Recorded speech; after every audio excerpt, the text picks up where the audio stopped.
All right, ladies and gentlemen, I am here with Mr. Brian Cabell. Brian, thank you so much for coming on the podcast. I really appreciate it. It's good to be with you. Yeah. So you're not from the UP. You're actually from a long ways from the UP. And the first question I typically ask people is, what kind of memories stand out to you from growing up? So I know you're from Northern California. When you think back on growing up in Northern California, what kind of memories stick out to you about it? California, when I was a child, was the Golden State. Everybody wanted to go out there. It was sunshine. It was had the big ocean. San Francisco was a glorious town. Los Angeles was Hollywood. So it was a wonderful place to be. My boyhood, I was raised by a single mother along with three siblings, but my boyhood to me was a classic boyhood. I played baseball. I collected baseball cards. I played marbles. We played hide and go seek. I bicycled wherever I wanted around Northern California. I was actually in Redwood City, was where I grew up mostly, which is really now the center of Silicon Valley. Back then, it was just a wonderful town whose slogan was "Climate Best by Government Test," and it's delightful, delightful place. Now you can't buy a home there for under $1 million, and I'm Oh, talking about sure. I'm sure it's just crazy, it. especially if it's in the heart of Silicon Valley. Now, I know you attended college at George Washington University, which is basically polar opposite direction of Northern California. How did you end up at George Washington over in Washington, D.C.? Very simple, Scott. I wanted to be president of the United States. So my dormitory was located exactly 4 blocks from the White House, and I figured this was basically the shortcut to the White House. So a major interest in politics when I was 10, 11, 12 years old. My mother was a school teacher, and she was a socialist back in the late 40s and a very liberal Democrat in the 50s and 60s. And I was involved in the Adlai Stevenson campaign in '56 when I was barely able, well, I could read, but not much more than that. And then John Kennedy was, of course, the glamorous presidential candidate in '60. So extremely interested in politics. And George Washington had a background in dealing with politics, and it was right next to the White House and the Capitol building and everything else. So I figured perfect place for me to go. Sure. So did you start off studying like political science while you were there, or what was your main? Yeah, I don't think I had a major declared until a couple years in. I intended to go to law school, actually, as a matter of fact. That was Okay. my intention. And heavy on politics, but also heavy on English literature.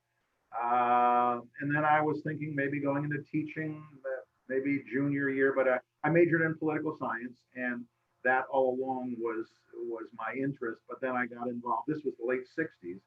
I got involved in street politics back in those days. A lot of protests. Washington was really the center of action back then.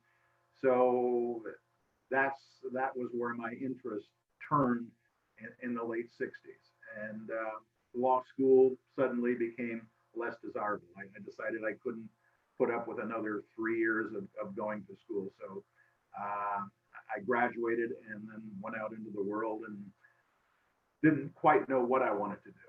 Sure, sure. I'm glad that you mentioned the kind of the political protests because, you were in college during a very tumultuous time for our nation. How would you kind of compare that time in our country's history when you were in the thick of the protests? How would you compare that to the civil unrest that we're seeing today? Well, the civil unrest we're seeing today is not focused on college campuses, for one thing, at least as I understand it. It's mostly in the streets of the cities and towns. So there's a big difference there. Back then, it was pretty much college oriented. Yes, we were in the streets. I was in the Poor People's March. I was in the March to the Pentagon. I was in the counter inauguration to Richard Nixon. And so I was in the streets of those cities. And I was at the Chicago Convention in '68. But again, the focus of most of these protest groups seemed to be at the college campuses. That's where it started, and then it went out to the streets. So, yeah, there's some similarities, but most of the focus back then was dealing with the Vietnam War. Sure. Here it is not really war related. You have a different issue. But certainly civil rights was a major issue back then, and so yes, some similarities, but I feel there what we have today is really something a little different because it is Sure. not focused so much on the war and on college campuses. Sure, sure. So where did life kind of take you after college then when you decided law school what wasn't in your future? Um, First of all, I joined VISTA, which is Volunteers in Service to America, which was known as the Domestic Peace Corps. I considered the Peace Corps. Not sure why I decided to stay domestic, but I did. So I went to a housing project in Kansas City, Missouri after considerable orientation. And my roommate and I were the only white folks probably within 10 blocks. And I have to say, even though we were well intentioned, not a good idea. Not a good idea. We should not have been there. But that's the way people were thinking back then is send these educated college kids, help start a newspaper, get some community organization. No, a bad idea. And I think I kind of learned that after a while. I did the same thing. In college, I went down to Mississippi, worked in civil rights. And again, it was mostly white kids going down to help the black people. Wrong, absolutely wrong. But back in 66, 68, that's the way people were thinking. And I think we learned. But anyway, that's where I went initially. And then after I got out of Vista, which was 1970 maybe, I started traveling. I traveled to Europe, hitchhiked across Europe. I traveled to South America, Central America, usually trains and buses traveling there. And then I came back to the United States, hitchhiked across the country a couple times, took various jobs. I'd work at menial type jobs. Actually, I was a phone operator for a while, one of the Wow. first phone operators in San Francisco. And so I take whatever job I could, save up money, and then go travel. And that's what I did for about 5, 6 years. Wow. I mean, what a cool way to kind of see the world. It probably gave you a pretty unique perspective, I'm guessing. But of course, my mother thought I was wasting my college degree. But and my college diploma, they let us write our names as we wanted on our college diplomas. If we had a nickname, we could use that on our college diploma. So I told them my nickname was Flash Cabell. I never got the diploma. The diploma was sent back to my mother back in California, and she opens it up and she says, "Holy Christ, Flash Cabell, what the hell is this?" So anyway, that was just a goof on a college education back then. But yeah, my mother was not pleased, and yeah, she was probably a little worried about me. She'd get postcards from me in Europe or South America, but eventually I did settle down and decide, yeah, I guess maybe I better get into journalism or radio of some sort, and that's what I did. Yeah, and you mentioned San Francisco. It's my understanding you were in the world famous Hyatt Ashbury, correct? I was in the Haight Ashbury. I lived there for about a year or two with the intention of becoming a drummer. Like all kids back in those days, music was it. I had no musical ability, no musical background, but I figured, hell, anybody can play the drums. So I took drum lessons for about 3, 4 months from a highly competent drummer. And I remember him saying after about 3, 4 months, whatever it was, where I was not making much progress, he said, "You know what you have to do, Brian? You have to have a love affair with the drums. I think I've taught you all I can do. You need to fall in love with the drums." And my idea of drums was, okay, two beats with this one and one beat. Well, okay, I think I got it. And obviously, I did not have much ability. I did not have that love affair. So at that point, I gave up on drums and I gave up on music. I was not going to be a rock star. I wasn't yet president. And so I figured, what the hell? I guess I'll go into journalism. So okay, so you decide you're gonna take this jump into journalism. What was your first job then that you were able to land when you decided you're following this path? Well, I got a job at a radio station. I went to a correspondence course. I took a correspondence course in radio. After 6 weeks, I got my diploma. I got my engineer's license, and I took a job in the Sierra Nevada mountains in a town by the name of Bishop. Typical, I guess, 500 watts, the classic thing. where you're the only one there. You have to check all the engineering numbers. You have to play all the records. You have to write the commercials. You have to basically feed the goats and the cows out in the backyard. You do everything, but I loved it. I mean, it's a classic job. You just love doing it because you're on the radio. Yeah, and you don't, doesn't matter what you wear, how you look, and you can say whatever the hell you want as long as it's decent. And I had a lot of fun. And I called myself the golden voice of the Owens Valley. And that caught on, and it was a kick. I loved it. I was making, I think, all of $400 a month back in 1974-ish, 5-ish, something like that.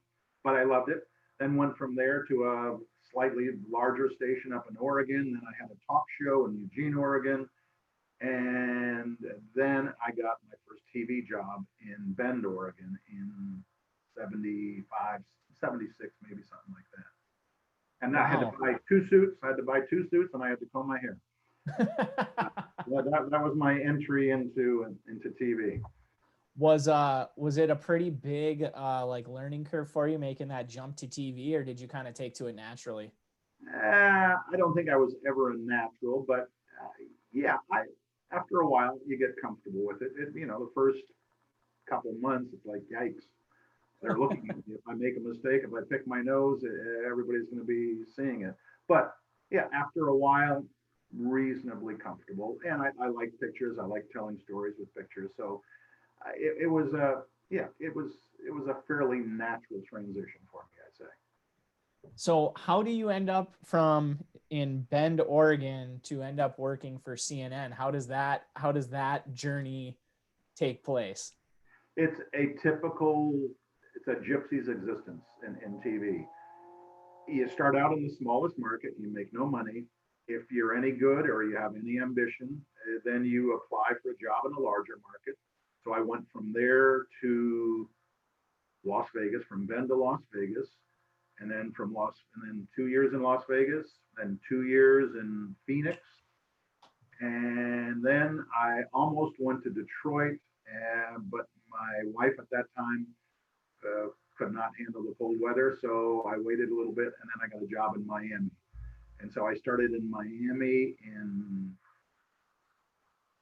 1983-ish, I think. Yeah, probably 1983. So yeah, which was then kind of the big time. And it was kind of an exciting time. Miami Vice had just come on TV, or was about to come on TV. And so Miami was suddenly becoming the cool or the hot place. Sure. In the States. And so, yeah, that was fun and a great news town. There was so much happening there. Not all of it good, but boy, there was plenty of news. Yeah. Yeah. So, okay. So you're in Miami, then how do you end up in Atlanta working with CNN, the big leagues, as they call it? Well, I was considering going to CNN early on after I got to Miami, but they were just starting out and they paid next to nothing. Okay. But with CNN, just after a while, I got tired of local TV, and I thought, yeah, let's make the jump. And I interviewed in Atlanta, and they said, yeah, come on aboard. So after, yeah, I mean, I'd been in TV for 15 years. And again, if you've got some ability and you've got the ambition, yeah, you can make it there. And back in those days, it was certainly better than it had been when it first went on the air in '80. But it still was a growing and developing network, not quite as sophisticated as the other networks. And so, yeah, I grew with it. But yeah, in 1990, I guess, is when I interviewed, and that's when I started my career in Atlanta at CNN. So what did they have you doing when you first started for them? I was based in Atlanta, and that meant I covered maybe 12 southeastern states. So you're just given an assignment every day. If you're doing 5 stories during the week, sometimes it's 3 stories, sometimes 4, sometimes 5. But the assignment desk will just tell you, okay, Cabell, we want you to go to Louisiana today. Pack up. You'll be there for 3 days. Do this story and then do that story. And then you'd come back, and it's okay.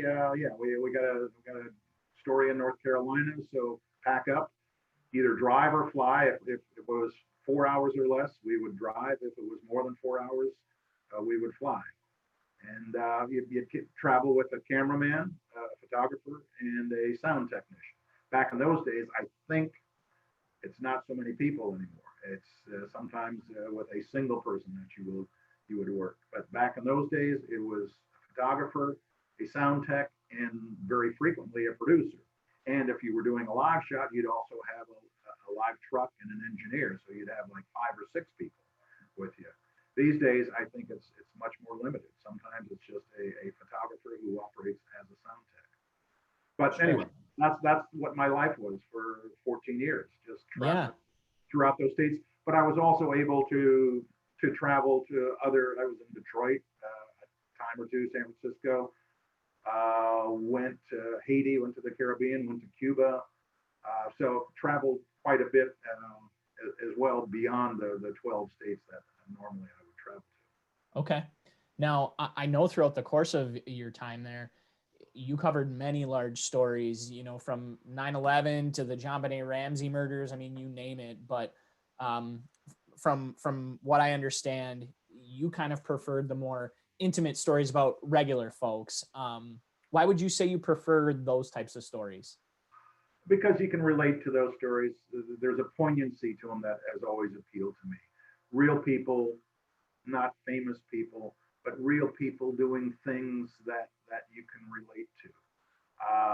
One story in particular I remember was a Black woman, probably 60 years old, never married, worked as a laundress for all those years, lived in a humble little house. I remember sitting there sweating our butts off, setting up a camera for her. The reason we were doing the story is because she had saved like $150,000 that she wanted to give to Black students at the local university. That's how she saw her money being used. This is a woman, you know, working 5, 6, 7 days a week all her life doing people's laundry. Had all this money, didn't know what to do with it, didn't want to go spend it on a car or any vacation or anything. Wanted to give it back to some students going to school. Loved stories like that. Loved traveling the back roads of Mississippi, Alabama, South Carolina, Georgia. It was just an absolute delight. It was fun. I mean, and then the 3 of us in the car, we'd have a good time. We'd go out to good meals. We'd get up at 4 in the morning sometimes. Hurricanes. Loved hurricanes. You know, it's terrible. When you travel to hurricanes in a car, all the cars on the other side of the road are heading out, and there's this lone TV car heading into town. But the adrenaline is pumping, and I probably covered 15 to 20 hurricanes during my time there, probably even more than that. But those were fun. I hate to say it, but they were fun. Sure. After 14 years of all the travel and kind of on the grind or the news beat, does that start to kind of wear on you or wear you down at all? Absolutely. That's exactly what happened to me. I'd say the last 3-4 years, I got worn down. I was trying to raise a family at that point. I had 2 kids at home. But yeah, after a while, it does wear you down. The first 5, 7, 8 years, excitement. Yeah, I'm seeing the world, I'm doing things, I'm on TV. But after a while, it became a job. And then it's like, I would like to spend more time at home. I would just like to relax a little bit.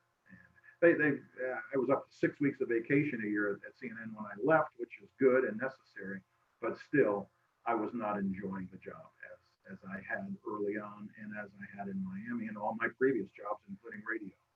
So it was time for a change. Sure. And so you were there about 14 years, right? Yep. Okay. So the $1 million question is, how does this world traveler who's been all over, how does that guy find his way to the Upper Peninsula?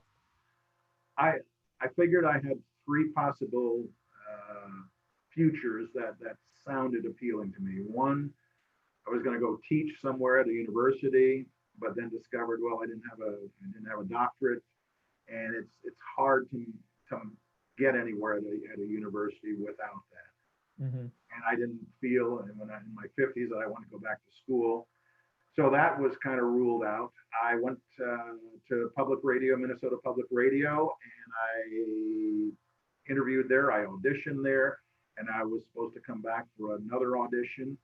But in the meantime, I was looking for a local news director's job. I figured, yeah, I want to go to a town and maybe mentor young journalists, someone like myself, only 30 years younger. And the Marquette job came up. They flew me up here. I took a look around. I loved the lake.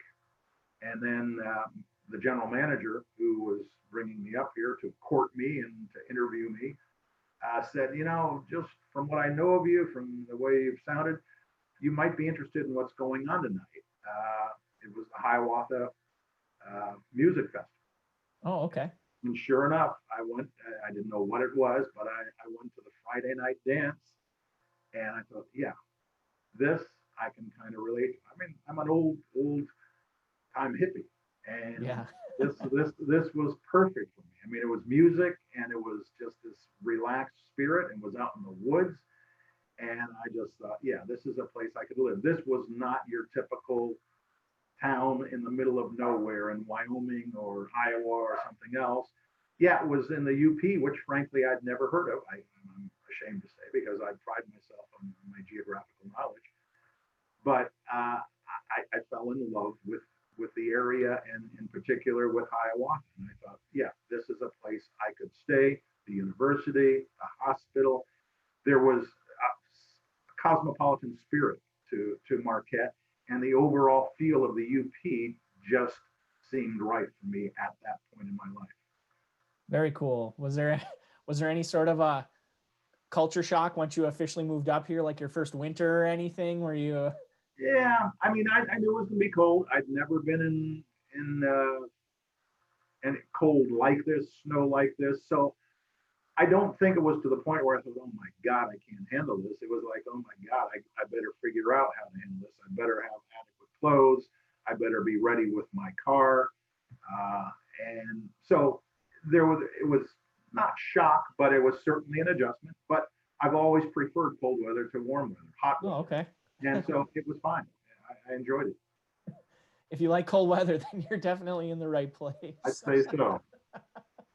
So you were the news director at TV6 for about 7 years, I think. Yeah. How would you compare that to, how does that compare to being at like a major or news outlet to now, being in a very extremely local market?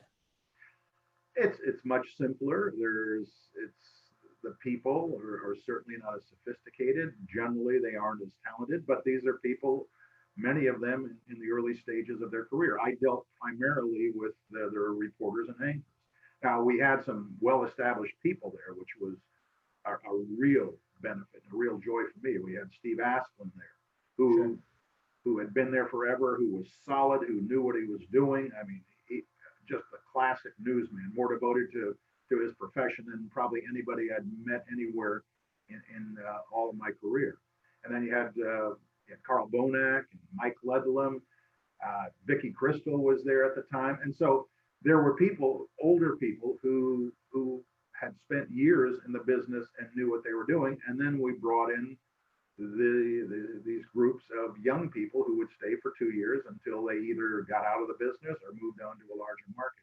So yeah, were there more mistakes? Was it not as professional? Absolutely. The equipment wasn't nearly as good, but that I understood that because I had worked in that kind of market myself some 25, 30 years before.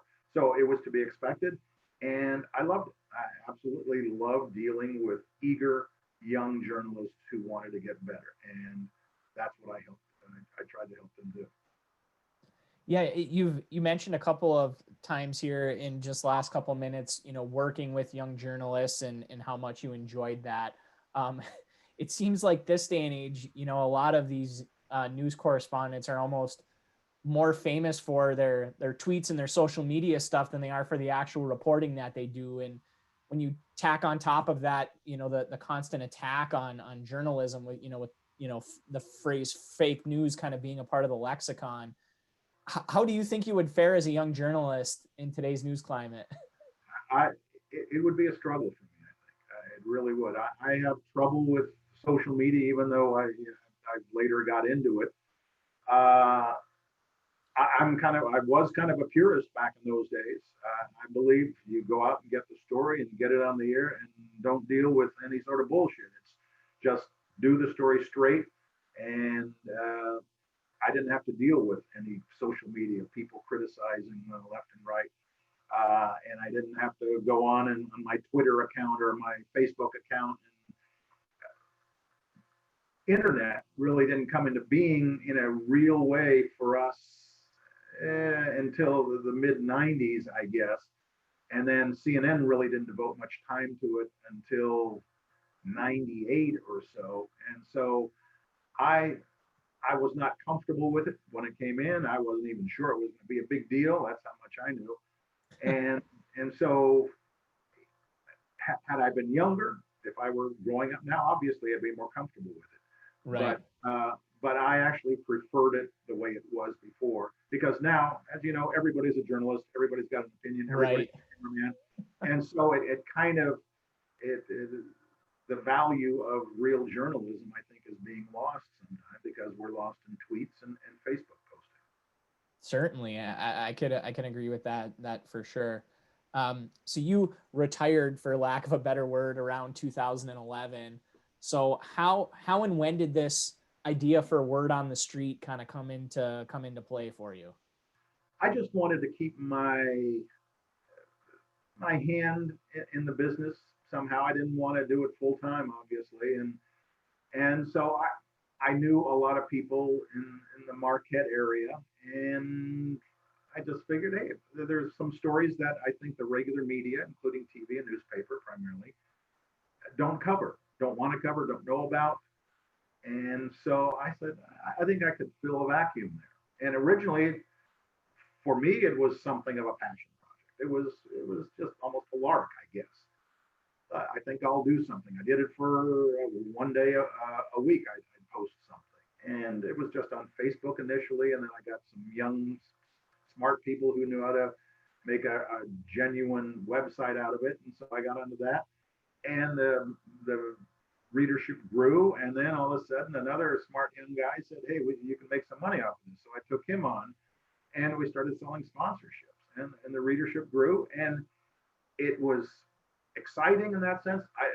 In many ways, I think I liked that job early on better than I liked any of my jobs, including at CNN. It was fun because you could have an impact here, and you would see the impact by the people I talked to on the sidewalk or going to restaurants or bars or whatever. People knew who I was, knew stories, and would feed me stories. And so it was very, very rewarding in that sense because I could have an impact. When you're one of a 1,000 correspondents on the national level, it's like, okay, I'm reporting on a story, but other people are reporting on the very same story on different networks. Here, I was kind of one of a kind, and it was fun. And so I kept doing it, and made a little more money, got more sponsors. And then instead of once a week, it became twice a week, then 3 times a week, and sometimes more than that. And it became exhausting, frankly, after a while. I was retired, supposedly, and yet I became almost a captive of my own creation. It was kind of a Frankenstein. Sure. I couldn't take vacations without wondering, oh my God, what am I going to do? How am I going to feed stories here? I went to South Africa for a couple of weeks. It's like, how am I going to, I can't just leave. So I had to prepare 6, 7 stories before I left. And it wasn't fun. It became less and less fun the more it went on. Did you expect it to blow up the way that it did, or did that completely catch you off guard? Because it seemed like overnight it was like it was just everywhere. It was very, very popular very, very quickly. It was gratifying. It certainly was gratifying. Whether I expected it, I don't know. I thought I was serving a purpose. I thought I was doing stories that the other media weren't doing, and it was Marquette centric. And so, I mean, obviously, my stories weren't meant for Iron Mountain or for Menominee or Houghton, sure, for the most part. I did occasionally venture beyond Marquette County, but for the most part, it was Marquette centric. And so people who had an interest in Marquette, either living here or vacationing here, or who were seasonal residents, they all loved it. And as I say, it was fun for me to know that, yeah, people like what I'm doing. And so it surprised me somewhat, but I thought, well, yeah, I'm doing a pretty good job, so why not? Yeah. Was there any one like particular event or situation that made you like say, okay, this is no longer just like a casual blog? Uh, Certainly one of the stories that I followed early on was the locating the hospital here in Marquette. There was a long period of time when we knew the hospital was coming. Where is it going to go? And everybody was guessing. And I followed that very closely, and I had a heads up on it before anybody else. Uh, so that was certainly one story I think that put me on the map. But there were a number of others. I mean, the meat and potatoes of word on the street was businesses or institutions. What's happening with them? Who's open? Who's closed? Who's moving? How is this one doing? Where is this development going? That sort of thing. It's the sort of thing that everybody cares about. It's kind of a universal interest, and that, as I say, became kind of the bread and butter of word on the street. Now, I love doing other stories, analyses of what's going on, longer stories, but for the most part, people want to know, okay, someone's building something over there. What is it? And I'd be able to answer those questions. Sure. You mentioned earlier, the stress of being tied to it. Besides that, what would you say were probably your least favorite parts of of running it? Least favorite would be making phone calls on stories I knew about, but I couldn't get confirmed, and so I couldn't write about them until I got confirmed. So that'd be frustrating. The occasional Facebook negative stuff, but after a while, it's like, when I've been in the public eye with TV for 30 some years, so you kind of develop a thick skin after a while. Other than that, no, it was just the constant pressure really that got to me, and it was self-imposed. I talked to our sales guy who said, Brian, you only really have to do two a week. That's what I've told the sponsors. But somehow I got in my mind I had to do three a week. And usually that meant three stories times three. That was nine stories. And generally nine stories that the other media weren't covering or weren't covering the way that I was. So I had many mornings where my second and third cup of coffee were ruined as I was trying to figure out, okay, what the hell am I going to do this morning because I don't have any stories or I don't have a story confirmed. So I was supposed to be retired. I was supposed to be enjoying looking out on the lake. We live on Lake Superior, and here I am worried about a blog. And I finally decided enough. Well, I don't think anybody could blame you for that. As soon as it starts feeling like work and you're not really enjoying it anymore, at that point, you have to kind of take a look in the mirror and think, why are you really doing this? So I can respect where you're coming from with that. Um, you mentioned briefly, having a thick skin. Certainly, word on the street has been controversial at times, to say the very least. Has that caused any sort of tough situations for you? I mean, obviously Marquette's a pretty small town. Has that led to some rough moments for you personally? There's been a threat or two, but I had that in TV as well. Uh, Physical threat, no confrontations. I mean, even people who I know spoke ill of me, I would see them out on the street and they would be friendly as can be. So, no, as I say, there were a couple of threats, but Facebook type threats, email Sure. type threats, but nothing I really took seriously. So, no, it was the UP. We're nice folks up here. And even though you can read Facebook postings sometimes where people are nasty, that's guys sitting in the basement who've got nothing else to do. Sure.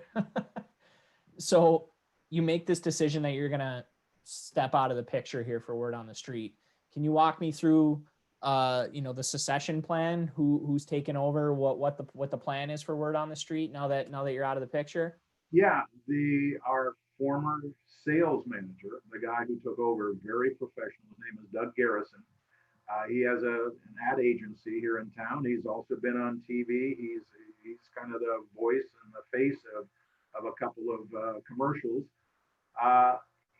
When I told him, listen, I think I'm giving it up. I'm tired. He said, I hate to see you do it, but would you mind if I tried it? I said, no, absolutely thrilled. I'd love to see word on the street continue. I think there is room for something like this. And he did too. And so we talked at length. He knows what I was doing, the kinds of stories I was looking that I thought worked, the breezy conversational style that I employed. He's doing the same thing. And he's now had, I guess, maybe four blogs over the last 2 weeks. And I think he's getting a knack for it. And I think it's going to work. I mean, there's a couple things where I've told him, listen, that doesn't work. That kind of story, nobody, frankly, cares about that kind of story. This is what people want to hear. And basically, it's water cooler type stuff. It's the story that works on word on the street is, hey, you know what I heard today? I heard that this. You were wondering about that restaurant over there. Is it closed? No, it's not closed. This is what's happening to it. It's those universal kind of interest stories that people, husbands and wives, boyfriends, girlfriends, all talk about. That employees talk about at the water cooler. Hey, I heard this today. Did you saw that word on the street? Yeah, it was in the word on the street. And that's what you've got to do. It can't be newspaper stories. Too many. Sure. As I say, I did do some longer pieces, like what about the soul of Marquette? Are we losing the soul here in Marquette? And I did some human interest stories, but it can't be about agencies. It can't be about institutions, can't be sincere stories about boring stuff, maybe of interest to 100 people who are involved in it, but nobody else cares. It's got to be as universal as possible. Sure, sure. So how does it feel to finally step away from the world of news after 40 plus years? It feels good. I have a novel that I finished about 2 years ago. Had a book group, book club read it. They said they liked it. They offered suggestions. I made some changes, and then I put it away to let it just sit there. And then I started working on another one that's about 2/3 done. And I always wanted to do the blog and the fiction writing simultaneously. Couldn't do it because the blog always took precedence. I'd start thinking about the novel, whichever one I was working on, for 2 days, but then the third day, it's like, oh my God, I don't have the stories. I got to get them. And so I put it aside. Sure. And so there was no continuity to it. I try to get back into it. I try, okay, where am I in this chapter? What is this character doing? Where are we going? Oh, crap. I've got to go back to the book. And so now finally, I've been able to devote myself entirely to these 2 novels, and it feels good. And I'm enjoying my second and third cup of coffee every morning. What do you think you'll miss most about it?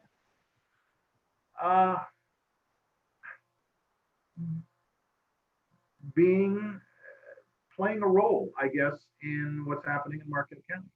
I mean, I was told that, yeah, I was a player, which was kind of an interesting thing. As I say, when you're in a small town, it's easier to be a big fish in a small town than it is, working at CNN. And so I miss that. I miss not knowing what's going on everywhere because I'm not making calls constantly or talking to people. So I certainly will miss that. I haven't retired, so I can just go play bingo or go to my bowling league. I'm doing something that really is my passion from the time I was in my 20s.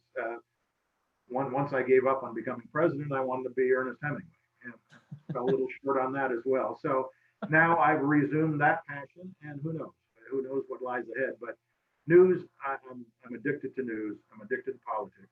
Can't get away from it. But I don't have to be involved with it. And I care what's going on in the UP. I try to follow everything that's going on in the UP, but I don't have to. It's not my job, and that's certainly brought more joy into my life. Sure. I find myself as you're kind of telling me your story, I just kind of find a lot of parallels to my own story with writing and wanting to do certain things, and you keep coming back to writing. you actually wrote a book about the Upper Peninsula that I didn't know until just before we started recording. You care to talk a little bit about your book that you did on the UP? Well, that was called 53 Things You Got to Do and See in the UP. And it was kind of an irreverent look at places of interest in the UP, some of which people know about, Quamanon Falls and whatever else, but also just kind of offbeat places and kind of fun, filled with humor. But for someone coming in from the outside saying, okay, honey, here we are in the UP, where should we go? Well, we took the boat ride at Picture Rocks, we're to Quamanon Falls, we're here in Marquette, this is a cute town. What else should we do? And this is kind of, yeah, these are interesting. And so that was fun. I got to explore the UP in a way I hadn't done before. I got in the car with my dog and we traveled all around the UP and camped out in a few places, stayed at a hotel room a time or two. Sometimes it was just day trips. And 53, it was just, well, these are the places I gone to. I don't want to go to anymore. So 53 was the magic number, and that's what I came up with. So there was that, and I've also written a couple of novels that have been published. Very small publisher here in town that were not bestsellers, but they were an attempt at it. And then I've done also a coffee table book with Paul Grant, the artist here. So we did that. That was called Portrait of a Peninsula. So again, I've been doing some writing all along, but that was before I got into the blog. That was all while I was still news director at TV6. Okay. So anyway, that I've been doing some writing, but now I'm trying to really focus on my writing at this point. And we'll see. It's tough to be a fiction writer these days. Right. It's tough to find a publisher, a New York publisher. There's basically 5 publishing firms in New York, and they control everything. So, sure. But I'm doing what I want to do. Well, and that's what's most important, obviously, at the end of the day. So we've pretty much checked off every box that I wanted to hit.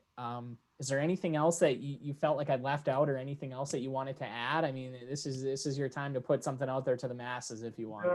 Boy, and here I am. I'll probably think of something about 5 minutes, Scott, but right now I got nothing. I'm just sitting here. I mean, as I say, we live on the beach, and then we got a forest in our front yard, and we got a beach in our backyard. This is a good time of life.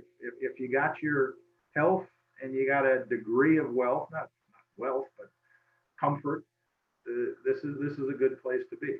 We just got a dog, and so yeah, we're feeling pretty good. And I'm not going to be president. I'm not going to be Ernest Hemingway. I was never Walter Cronkite. But yeah, it's not bad doing what I'm doing right now. I'd love for us to get out of this pandemic because I love to travel. And that's been another of my passions. And I recently went back to California to my son's wedding. I didn't want to fly, so I drove alone. Wow.